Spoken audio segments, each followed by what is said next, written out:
In the midst of the coronavirus pandemic, it takes quite a bit to remain successful as a business. Not only do you have to put up with the numerous changes to the policies regulating your business hours, you also have to ensure that you keep a leg up on your competitors. Luckily for you though, there are a couple of strategies that can be employed to beat out the competition and make as much money as possible in 2021. But what are some of these strategies for success, and how do they work to ensure that you make it out on top of those businesses surrounding you? Well, whether you're a business struggling to get by or just want to know more about the various financial strategies out there, stay right where you are, as we're about to explore some surefire ways that you can make money in 2021. So, strap yourselves in and get ready to take some notes, as things are about to get interesting. But before we get into it, make sure to leave a like and subscribe with notifications on so you don't miss out on any of the new videos we post. Number 1. Discover and solve your customers' pain points. The first thing you'll have to do involves quite a bit of research, as the only true method of beating out competitors is to offer the fulfillment of customer needs to a greater extent. A competing business is only able to compete with you due to the customer base that you share, so you have to find a way to captivate the customer base and ensure that they come to your business rather than that of your competitors. And what better way to discover how best you can serve your customers than by actually asking them? By searching for customer-driven answers to open-ended questions, you'll find out what it is that your customers actually want while using your products or services. Sure, you'll also run into customers who are simply looking for the cheapest tools for a specific job, not really caring much about topics such as customer service and quality assurance, but the majority of customers will be engaging and may very well give you some information that you didn't have before. The great thing about the technological era is that you don't need to waste the time of a customer by bothering them with these questions while they're shopping.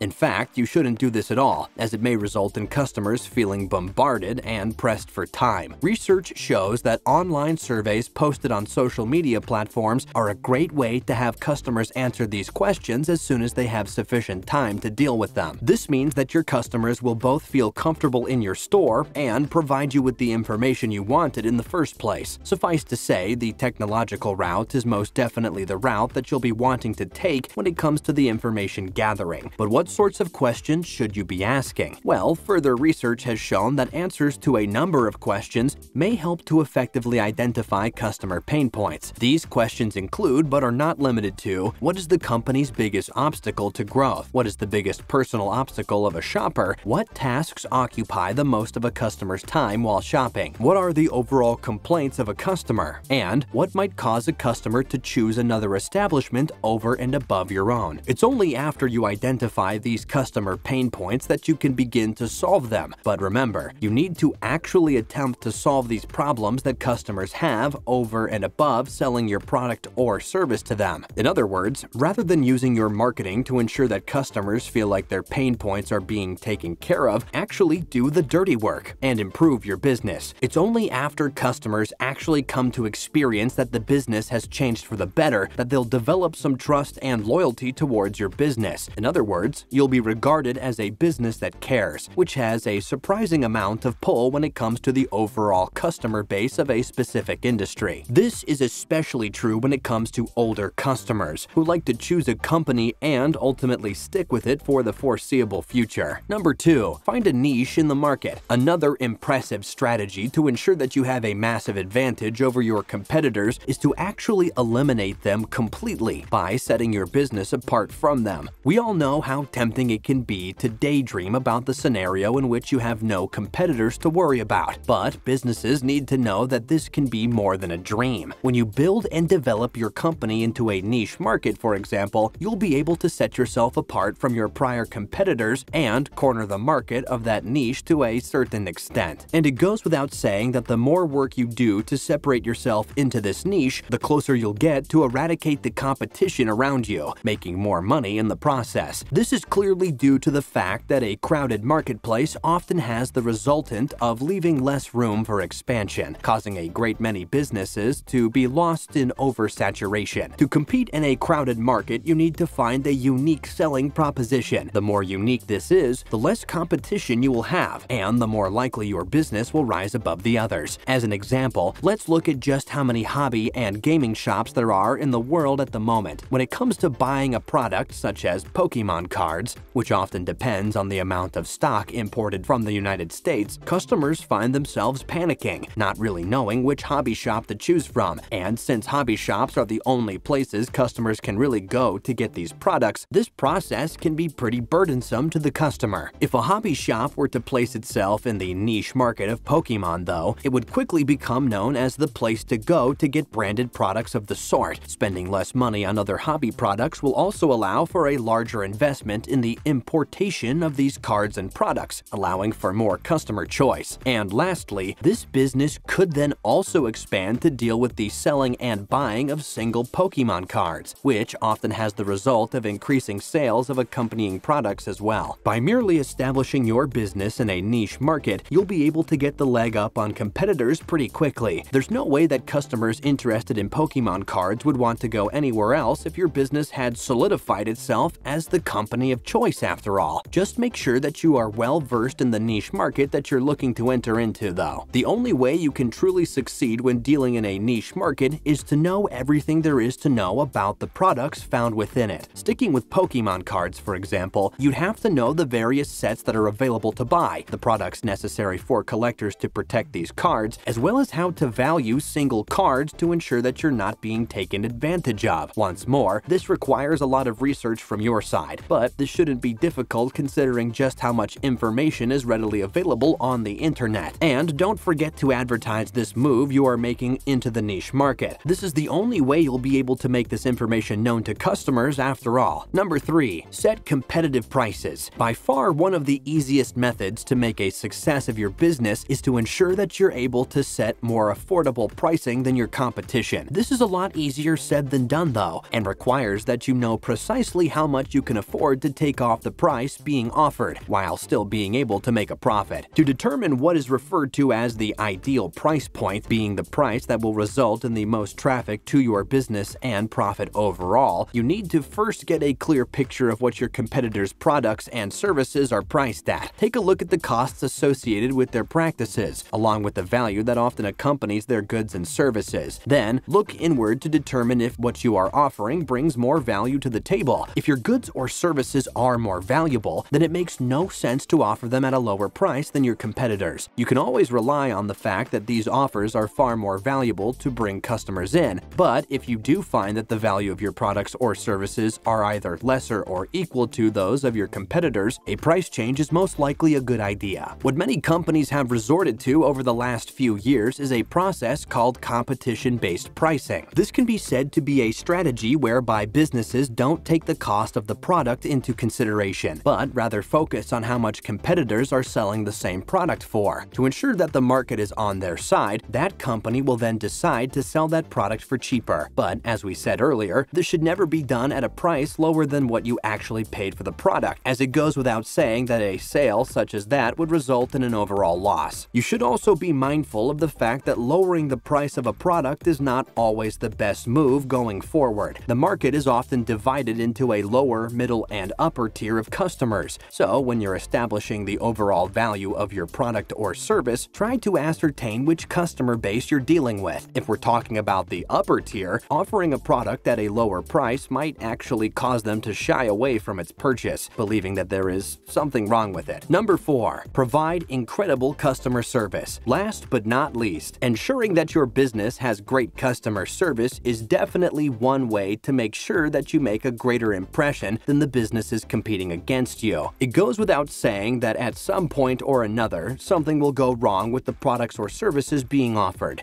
It's how you deal with these scenarios that will cause customers to return or leave your business in the dust. So make sure that you have a strong customer service and you'll be able to build a customer base that is incredibly loyal to your business. Remember, word of mouth is one of the most effective marketing strategies out there, and people love to talk about just how bad the customer service of a specific business was. Ensure that your business is not the topic of a conversation like this, and you'll find that success will follow. But what do you think about these strategies? Be sure to let us know in the comments section down below.